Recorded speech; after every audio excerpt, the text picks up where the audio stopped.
Hi there, this is Tapas Fleming. I'm here with Kelly Burkitt.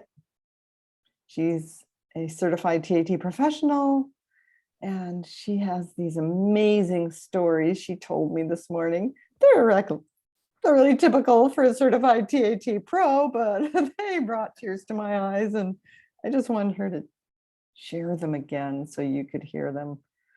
So yeah. Sure. So I'm happy to share. What I was saying to Tapas earlier was I am a psychologist as well, and I see patients and use TAT in my practice. And I have been working with two clients in particular. One who I hadn't seen for many, many years, who just called and came back because she was triggered by something.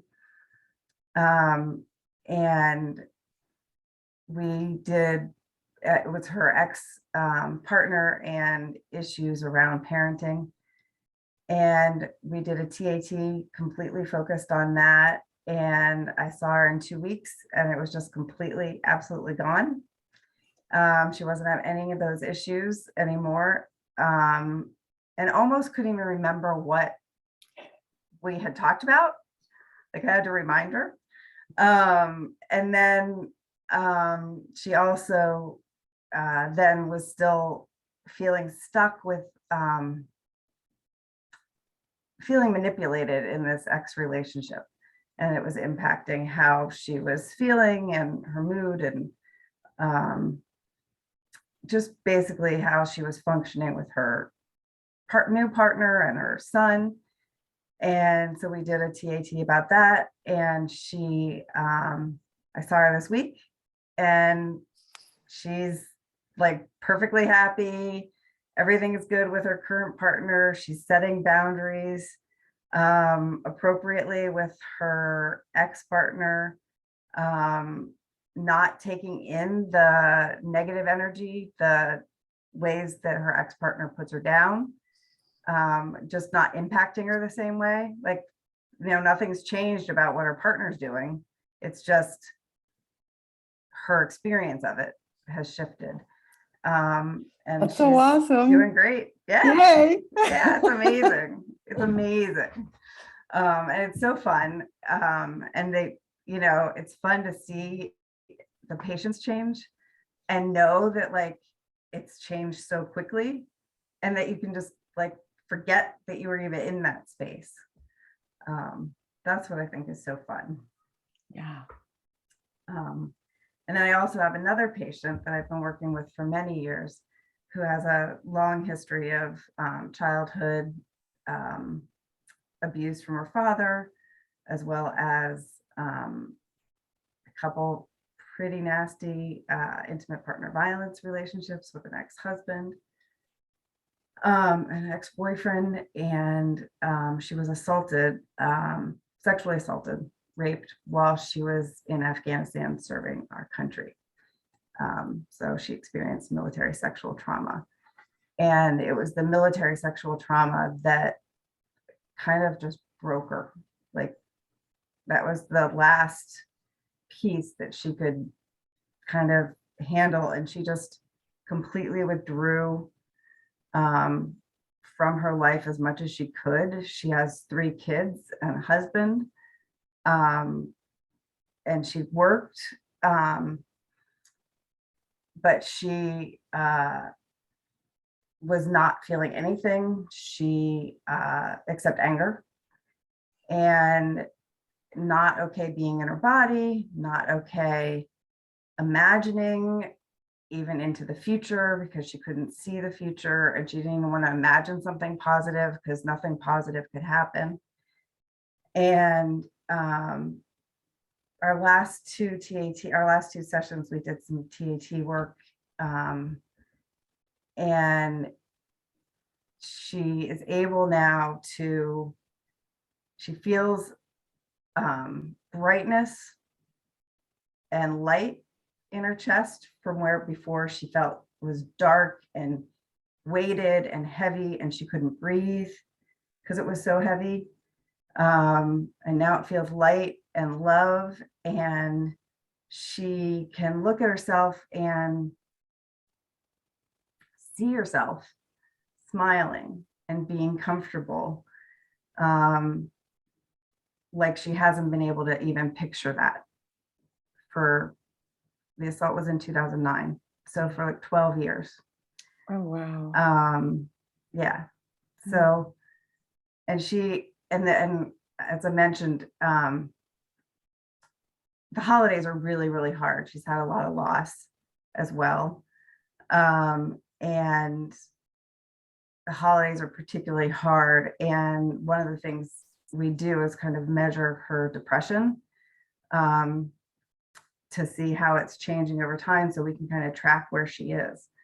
And her depression right now, after the last TAT that we did, her score is like in the mild, very low mild range, and lower than it's been any time that in the last 2 years. That's so it's awesome. just really exciting. Oh. And it's just such a joy to be able to give that to her, like right now as she's struggling, at this time of year. So to be able to do that is just a wonderful thing. Oh, yeah. So it's just great. And you were going to take a couple of minutes to tell us about what you did while you were pregnant. Oh, yes. That was a big one. So I was pregnant. And at 10 weeks, we found out that my daughter, who's now 11,